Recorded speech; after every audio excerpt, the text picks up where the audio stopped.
आप में से कई लोग होंगे जो मैथ्स के प्रॉब्लम सॉल्व करने में चकरा जाते होंगे, पर अगर हम आपको कहें कि महज एक फिल्म की कहानी आपको आज तक के टफेस्ट मैथ्स प्रॉब्लम से कहीं ज्यादा मुश्किल लगे तो नहीं समझे। चलिए शुरू करते हैं, तब शायद समझ आए। फर्स्ट सीन की शुरुआत होती है ओपेरा हॉल से। यहाँ हम CIA के एजेंट और रशियन मिलिट्री के टॉप हेड को भी देखते हैं। इसी बीच वहाँ कुछ गुंडे आकर के लोगों को बंधक बना लेते हैं। तभी CIA एजेंट वहाँ से निकलने की कोशिश करता है, पर रशियन मिलिट्री ऑफिसर उसे रोक लेते हैं। इसका मतलब वो गुंडे CIA के साथ ही थे। इसके बाद वहाँ उन गुंडों को पकड़ने रशियन पुलिस आती है। इसके साथ ही वहाँ एक एकदम अलग इंडिपेंडेंट ग्रुप भी दिखाई देती है, जिसका लीडर होता है कहानी का मेन कैरेक्टर, जिसका नाम होता है प्रोटोगनिस्ट। गुंडे CIA एजेंट से कोई प्लूटोनियम लेने आते हैं। इंडिपेंडेंट ग्रुप को CIA एजेंट को बचाकर उससे वो प्लूटोनियम लेना होता है। अपने मिशन को पूरा करने के लिए प्रोटोगनिस्ट हॉल में जाता है। वहाँ चारों ओर गोलियां चल रही होती हैं। तभी वहाँ कोई अनजान शख्स आकर के प्रोटोगनिस्ट को वहाँ से सेफली निकाल लेता है। उसका चेहरा तो नहीं दिखता, बस एक बैग होता है जिस पर रेड की चेन होती है। फिर वो CIA एजेंट के पास जाकर के उस पैकेज के बारे में पूछ लेता है। इसके बाद उसे पता चलता है कि उसके अपनी टीम के कुछ लोग गुंडों से मिले हैं और प्रोटोगनिस्ट से पैकेज का पता पूछ रहे हैं, इसलिए वो एक गोली खा करके अपनी जान दे देता है। इसके बाद हम देखते हैं कि प्रोटोगनिस्ट जिंदा है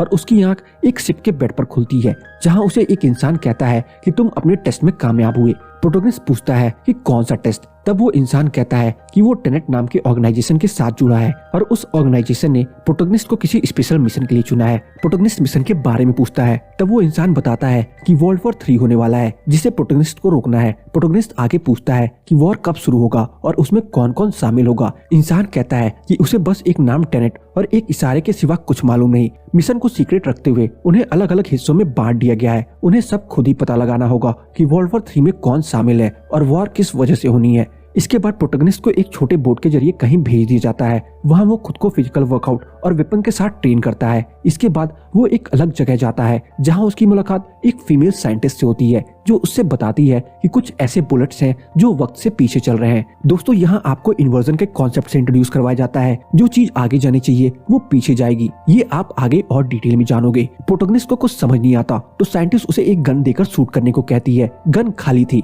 इसलिए प्रोटोगनिस्ट को फिर से कुछ समझ नहीं आता, पर जैसे ही वो ट्रिगर दबाता है बुलेट गन में आ जाती है। मतलब गन में बुलेट को अज्यूम करके चलाया जा रहा था। बुलेट आगे जाने के बजाय उल्टा गन में आ गई, इसलिए वो समय से पीछे चल रही थी। साइंटिस्ट आगे बताती है कि फ्यूचर में कुछ लोग ऐसी चीजें बना रहे हैं जो जमीन में गिराने से हाथ में आ जाती है और हाथ में रखने से जमीन में चली जाती है। वो टाइम को उल्टा कर रहे हैं और प्रोटोगनिस्ट का काम था उन लोगों को ढूंढना। जब प्रोटोगनिस्ट उन गोलियों को एग्जामिन करता है तो उसे पता चलता है कि ये बुलेट्स इंडिया में बनी है। तब वो इंडिया जा करके वहाँ के आर्म डीलर से मिलने की कोशिश करता है। आर्म डीलर का नाम संजय सिंह होता है। यहाँ प्रोटोगनिस्ट की मुलाकात नील नाम के इंसान से होती है, जो बताता है कि संजय बहुत खतरनाक है, उससे जो मिलने आता है वो जिंदा लौटकर नहीं जाता, इसलिए हमें उसके घर में घुसना होगा। प्रोटोगनिस्ट ये सोच के हैरान हो जाता है कि नील को उसके मिशन के बारे में किसने बताया, पर वो उससे हाथ मिला लेता है। रात को दोनों पंजी जंपिंग का उल्टा यूज करके, यानी कि जमीन में रखकर हवा में उछलते हुए संजय के घर में घुस जाते हैं और संजय से समय को पलटने वाले बुलेट्स के बारे में पूछते हैं। पर वहाँ जाकर दोनों को पता चलता है कि वो बुलेट संजय ने नहीं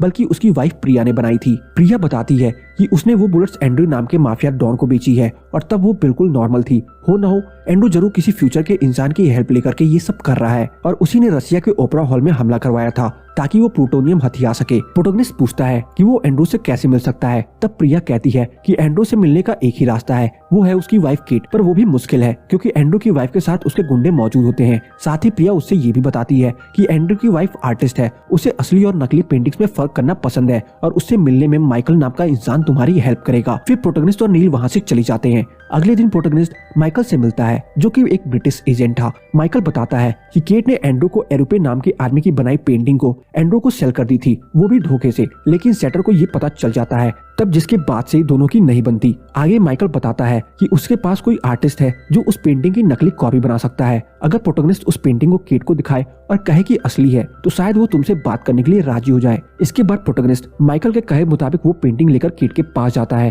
केट समझ जाती है कि ये पेंटिंग नकली है क्योंकि एरिपो नाम के आर्टिस्ट को एंड्रू पहले ही मार के अधमरा कर चुका होता है, तो एरिपो ये पेंटिंग प्रोटोगनिस्ट को दे ही नहीं सकता। आगे केट कहती है कि उन दोनों का एक बेटा है जिसका नाम मैक्स है और इसलिए केट को मजबूरन उसे डर के रहना पड़ता है। प्रोटोगनिस्ट पूछता है कि क्या उसने कभी चीजें ठीक करने की कोशिश नहीं की। केट कहती है कि उसने की। वियतनाम के ट्रिप के दौरान उसने जिंदगी को नए सिरे से शुरू करने की बात की, पर एंड्रू वहाँ से चला गया। प्रोटोगनिस्ट कहता है कि वो महंगी पेंटिंग लाकर अगर एंड्रू को दे दे तो फिर सब ठीक हो जाएगा, पर इसके बदले केट को एंड्रू और प्रोटोगनिस्ट की मीटिंग करवानी होगी। इसके बाद नील और प्रोटोगनिस्ट पेंटिंग चुराने की तैयारी करते हैं। जहाँ वो पेंटिंग होती है वहाँ बस अमीरों के लॉकर्स होते हैं। नील अमीर होने की एक्टिंग करके अपने नाम से लॉकर खुलवाने जाता है। वहाँ उसे पता चलता है कि लॉकर का सिक्योरिटी सिस्टम इतना मजबूत है कि वहाँ आग नहीं लगेगी। फिर नील और प्रोटोगनिस्ट एक माहिर नाम के इंसान से मिलते हैं ताकि वो उनकी चोरी में मदद करे। तीनों मिलकर वहाँ सोने की ईंटों से भरा प्लेन क्रैश करवाने का प्लान बनाते हैं ताकि प्लेन क्रैश के बाद वहाँ मौजूद गार्ड्स का ध्यान सोने में उलझा रहे। इसके बाद वो प्लान को एग्जीक्यूट करते हुए लॉकअप तक जाते हैं, पर उसमें कोई पेंटिंग नहीं बल्कि रेड और ब्लू चैम्बर्स होते हैं और वहाँ उन्हें गोलियों के निशान भी मिलते हैं। फिर उसमें से दो लोग बाहर आते हैं जिनसे नील और प्रोटोगनिस्ट की भिड़ंत होती है। प्रोटोगनिस्ट से लड़ने वाला इंसान समय में उल्टा चल रहा था, मतलब कि वो उल्टे वार कर रहा था, जबकि प्रोटोगनिस्ट सीधा। इसके बाद वो वहाँ से भाग जाता है। इसी बात को जानने के लिए प्रोटोगनिस्ट प्रिया के पास आता है कि ये सब क्या हुआ। फिर प्रिया प्रोटोगनिस्ट को बताती है कि वो जो मिस्टीरियस सा पोर्टल जो तुमने देखा था उसको वास्तविकता में टर्नस्टाइल कहते हैं। इसको फ्यूचर के लोगों ने बनाया है और एंड्रू को दे दिया था, और उसमें से जो दो आदमी निकले थे वो दोनों ही सेम आदमी थे। एक तो टाइम में आगे चल रहा था और दूसरा टाइम में पीछे, और ये टर्नस्टाइल ऐसे ही काम करता है। अब प्रोटोगनिस्ट केट से कहता है कि उसने पेंटिंग को प्लेन क्रैश की मदद से जला दिया है, इसलिए केट खुश होकर उसे अपने पति एंड्रू से मिलवाने के लिए तैयार हो जाती है। प्रोटोगनिस्ट एंड्रू से मिलकर कहता है कि मुझे पता है कि तुम माफिया के साथ साथ ब्लैक मार्केट का धंधा भी करते हो, इसलिए मेरे पास तुम्हारे फायदे का डील है। अगर तुम मुझे अपने साथ काम करने का मौका दोगे तो मैं प्लूटोनियम चुराने में तुम्हारी हेल्प करूंगा। एक सीन में हम ये देखते हैं कि एंड्रू अपनी वाइफ को वही पेंटिंग दिखाता है जिसे प्रोटोगनिस्ट ने जला देने की बात की थी। असल में ये होने वाला है, ये एंड्रू को पहले से पता चल जाता है, इसलिए वो उस पेंटिंग को पहले ही लॉकर से हटा के कहीं और रखवा लेता है। एंड्रू को डील मंजूर होती है, वो प्रोटोगनिस्ट को अपने साथ रख लेता है। इसके बाद फ्यूचर के लोग एंड्रू को फ्यूचर से सोने के ईंट भेजते हैं और प्रोटोगनिस्ट ये सब देख रहा होता है। एंड्रू को ये बात पता चल जाती है और वो उसे बहुत पीटता है। तब प्रोटोगनिस्ट एंड्रू से कहता है कि अगर एंड्रू ने उसकी जान ली तो उसे प्लूटोनियम का पता कभी नहीं चलेगा। अगले दिन प्रोटोगनिस्ट और नील प्लूटोनियम को चुराने की तैयारी करते हैं। दूसरी तरफ एंड्रू अपनी वाइफ केट को किसी अनजान जगह लाता है और उसे एक मशीन के अंदर जाने को बोलता है, जिस पर केट इनकार कर देती है। इसके बाद एंड्रू उसकी जमकर पिटाई करता है और अपने एक आदमी से पल पल की खबर देने का ऑर्डर देकर के किसी टर्नस्टाइल मशीन के अंदर चला जाता है। इधर नील और प्लूटोनिस्ट प्लूटोनियम को चुराने जाते हैं। प्लूटोनियम को कहीं गाड़ी से ले जाया जा रहा होता है। रास्ते में ये दोनों उसे चालाकी से चुराने की कोशिश करते हैं। नील प्लूटोनियम का डब्बा चुरा तो लेता है, पर उसे खोलने पर प्लूटोनियम नहीं बल्कि एल्गोरिथम का एक हिस्सा होता है। प्रोटोगनिस्ट और नील आगे बढ़ ही रहे होते हैं कि उनके पीछे एक कार आती है। ये कार एंड्रू की थी, जिसमें उसके साथ केट भी मौजूद होती है। एंड्रू प्रोटोगनिस्ट से कहता है कि वो एल्गोरिथम वाला बॉक्स उसके हवाले करे, वरना वो केट की जान ले लेगा। इस सीन में कुछ कार समय में सीधे चल रहे होते हैं तो कुछ उल्टे। केट को बचाने के लिए प्रोटोगनिस्ट वो बॉक्स एंड्रू को दे देता है। एंड्रू चलती कार में केट को अकेला छोड़ भाग जाता है। अब क्योंकि एक कार सीधी चल रही थी और दूसरी उल्टी, प्रोटोगनिस्ट और नील किसी तरह दोनों को पैरेलल करके केट को बचाते हैं। इसके बाद एंड्रू के आदमी नील प्रोटोगनिस्ट और केट को उसी जगह लाते हैं जहां एंड्रू केट के साथ कुछ देर पहले आया था। यहाँ हमें दो कमरे देखने को मिलते हैं, एक रेड और दूसरा ब्लू। रेड कमरे में प्रेजेंट के लोग होते हैं तो वहीं ब्लू कमरे में रहने वाले लोग समय में पीछे चल रहे होते हैं। एंड्रू प्रोटोगनिस्ट से पूछता है कि वो बॉक्स से प्लूटोनियम कहाँ गया। प्रोटोगनिस्ट जवाब देता है कि तुमने उससे मुझसे चुरा लिया है। दोस्तों, यहाँ शायद आप कंफ्यूज हो रहे होंगे, पर देखिए जैसा कि कार में एंड्रू समय से पीछे चल रहा होता है और प्रोटोगनिस्ट प्रेजेंट में, तो प्रोटोगनिस्ट ने बॉक्स एंड्रू को देने वाला मोमेंट जी लिया है, पर एंड्रू पीछे है क्योंकि वो इन्वर्टेड मशीन में था तो अभी उसने वो नहीं जिया। इसके बाद वो केट को उल्टी बुलेट से शूट करके कार में बैठ के प्रोटोगनिस्ट से बॉक्स लेने जाता है, जो कि हम पहले ही देख चुके हैं। प्रोटोगनिस्ट समय में 10 मिनट पीछे जाकर के केट को बचाने की भी कोशिश करता है, पर जो हो गया सो हो गया वाला रूल यहाँ अप्लाई होता है। साथ ही हमें ये भी पता चलता है कि इस समय की बुलेट काफी खतरनाक भी है, जिसे लग जाए उसे बचाना पॉसिबल नहीं है। वो केट को बचाना चाहते थे, इसलिए फैसला करते हैं कि वो इन्वर्जन के जरिए ऐसा करेंगे। दोस्तों, याद कीजिए वो सीन जब नील और प्रोटोगनिस्ट प्लेन क्रैश करवाते हैं। वहाँ उन दोनों का दो लोगों से सामना होता है, वो ये खुद थे, क्योंकि अब जब वो समय में 7 दिन पीछे जाएंगे तब उनका सामना पास्ट के नील और प्रोटोगनिस्ट से होंगे। इसके बाद वो लोग टर्नस्टाइल मशीन की मदद से इन्वर्टेड दुनिया में जाकर के मौजूद टाइम मशीन की हेल्प से पास्ट में जाने का फैसला करते हैं। अब मशीन के बाहर जो दुनिया होगी वो उल्टी होगी, मतलब कि प्रेजेंट में सब ऑक्सीजन लेकर कार्बन डाइऑक्साइड छोड़ते हैं, पर उस दुनिया में कार्बन डाइऑक्साइड ही भरा होगा, इसलिए उन्हें ऑक्सीजन मास्क की जरूरत पड़ेगी। और यहाँ उन्हें एक और खास बात का ध्यान रखना था कि वो कभी भी अपने पास्ट को अपना चेहरा नहीं दिखा सकते, वरना वो ब्लास्ट हो जाएंगे। तो अब वो जाते हैं। यहाँ हम वही प्लेन क्रैश देखते हैं और फ्यूचर वाला प्रोटोगनिस्ट पास्ट वाले से लड़ता है और उसकी सारी गोलियां वेस्ट कर देता है। यहाँ नील प्रोटोगनिस्ट को बताता है कि जिसे हम पहले संजय की वाइफ के तौर पर देखते थे, इन्वर्जन और एंड्रू के बारे में पहले से ही जानते थे और एक सीक्रेट ऑर्गेनाइजेशन टेनेट के साथ काम कर रहे हैं जो एंड्रो को रोकना चाहती है। नील प्रोटोनिस्ट को ये भी बताता है कि फ्यूचर में एक साइंटिस्ट ऐसी होगी जो सब चीजों पर कंट्रोल कर लेगी, मतलब कि जो वेपन जैसा चलना चाहिए वैसा ही चलेगा, उल्टा नहीं। पर उसके कुछ टीम मेंबर्स बेईमानी करेंगे। पास में आकर केट भी ठीक हो जाती है और सब जानकर टेनेट टीम का हिस्सा बन जाती है। नील प्रोटोनिस्ट को ये भी बताता है कि कार में उन लोगों के पास जो बॉक्स था जिसमें एल्गोरिदम का एक टुकड़ा था, वो असल में एल्गोरिदम के 9 पार्ट्स में से एक था जो एंड्रू फ्यूचर के लोगों को देना चाहता है ताकि वो उनके प्रेजेंट को बर्बाद कर दे। वो कहता है कि एंड्रू उस एल्गोरिदम को बना के जमीन में दबा देगा और फ्यूचर के लोग उसे ढूंढ निकालेंगे। इसके बाद प्रोटोगनिस्ट को माइकल, जिसने पहले केट और एंड्रू की पेंटिंग का जिक्र किया था, की एक बात याद आती है। माइकल ने बताया था कि एंड्रू रशिया के उस जगह से आया है जहाँ बॉम्ब ब्लास्ट हुआ था और फिर वहाँ सफाई की टीम को भेजा गया था, जिसके बाद कोई जिंदा नहीं लौटा। दरअसल एंड्रू बहुत साल पहले एक न्यूक्लियर फैकल्टी में काम करता था और उसी जगह पर पहली बार फ्यूचर वालों ने सैटर से कांटेक्ट किया था। सैटर को एक बॉक्स में उसके नाम से एक मैसेज मिला था और साथ में गोल्ड बार मिला था। फ्यूचर वाले लोग इससे अपना काम करवाते हैं और बदले में सैटर को गोल्ड के रूप में पेमेंट करते हैं,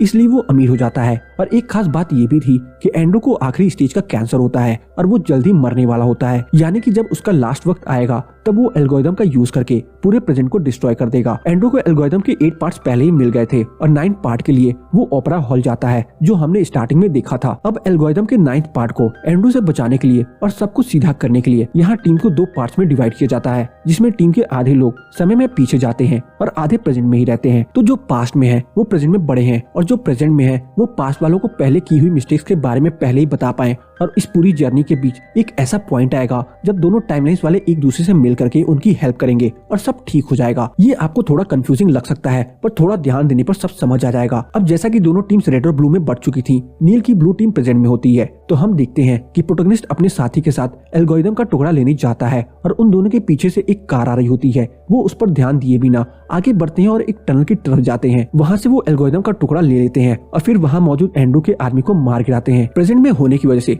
ये देख लेती है कि पास से आ रहा प्रोटोगनिस्ट और उसका एक साथी एक लैंडमाइन में फंसने वाले हैं। वो उन्हें रोक लेता है। असल में पहले नील और प्रोटोगनिस्ट ही लैंडमाइन पर फंसते हैं जहाँ नील मर जाता है, पर उसने इन्वर्जन का इस्तेमाल करके अब दोनों को बचा लिया है। प्रेजेंट वाले नील ने पास में जाकर प्रोटोगनिस्ट और खुद को बचा लिया होता है और यही नहीं, ओपेरा हॉल में भी नील ने ही प्रोटोगनिस्ट की जान बचाई होती है। प्रोटोगनिस्ट को ये बात रेड की चीन से पता चलती है। अब क्योंकि नील प्रेजेंट से पास में आया है तो उससे सब पता ही है। अब प्रोटोगनिस्ट पास से फ्यूचर की ओर, मतलब कि सबके प्रेजेंट की ओर जा रहा होता है तो उसे कुछ नहीं पता होता है। तब नील उससे ये कहता है कि तुम्हारे फ्यूचर में तुम मुझे एक मिशन के लिए हायर करोगे। मैं अपने प्रेजेंट से पास में आया हूँ ताकि हम वो गलती ना करें जो हमने एक बार की है। दूसरी तरफ केट वियतनाम जाकर फ्यूचर वाले एंड्रू से मिलती है क्योंकि प्रेजेंट वाला तो पहले ही ओपेरा जाकर एल्गोरिदम लेने की तैयारी में था, तो वो फ्यूचर में जाकर के उसे खत्म कर देती है। तो दोस्तों हो सकता है कि आप में से बहुतों को कुछ कंफ्यूजन रह गया हो। तो कहानी कुछ ऐसी थी कि फ्यूचर में एक साइंटिस्ट है, उसने पास में जाने का तरीका ढूंढ लिया होता है पर कोई उससे सीधा पास में नहीं जा सकता, पर उसे लगता है कि इससे कोई भी पास में जाकर के प्रेजेंट को तबाह कर सकता है,